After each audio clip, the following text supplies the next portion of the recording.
बिस्मिल्लाहिर्रहमानिर्रहीम। अस्सलामु अलैकुम वरहमतुल्लाहि वबरकातुह। मुअज़्ज़ज़ नाज़रीन गिरामी, आज मैं फिर आपके सामने एक निहायत ही दिलचस्प वाक़या लेकर हाजिर हूँ। आज का हमारा मौजू है कौम सबा के ऐसे बागात जहाँ पर मुख्तलिफ किस्म के फल बग़ैर हाथ लगाए टोकरों में खुद ब खुद उतर आया करते थे। ये कैसे बागात थे, सब कुछ जानने के लिए इस वीडियो को आखिर तक जरूर देखिएगा।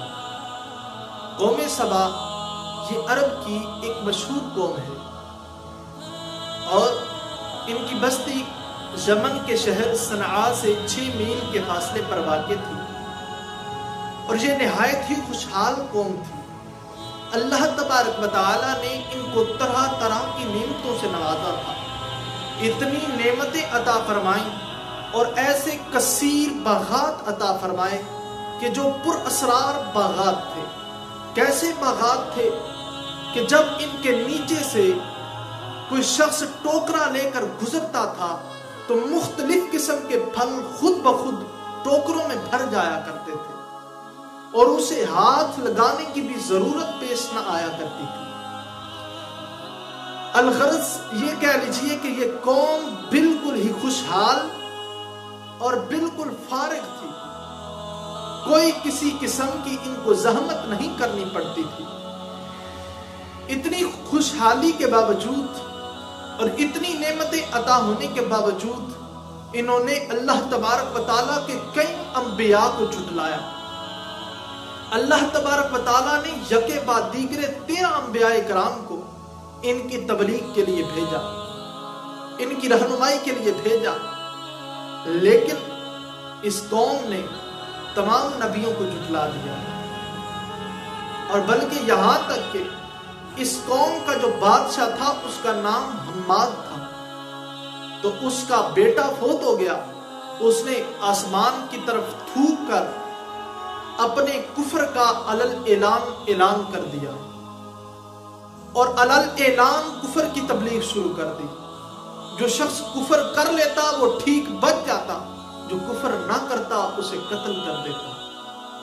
और अंबिया कराम से ये कौम कहती कि जाओ अपने रब ताला से कहो कि हमसे हमारी नेमतें छीन ले। तो अल्लाह तबारक व तआला ने इस कौम पर कैसे अजाब नाज़िल फरमाया। इस कौम के बस्ती के बिल्कुल किनारे पर मलका बल्कीस ने पहाड़ों की तरफ एक बंद बनाकर 3 ऊपर नीचे तालाब बनाए थे। तो अल्लाह तबारक व तआला ने जब इस कौम की सरकशी देखी तो रब ताला ने चूहे को हुक्म दिया कि जाओ और जाकर उस बंद के अंदर सुराख कर दो।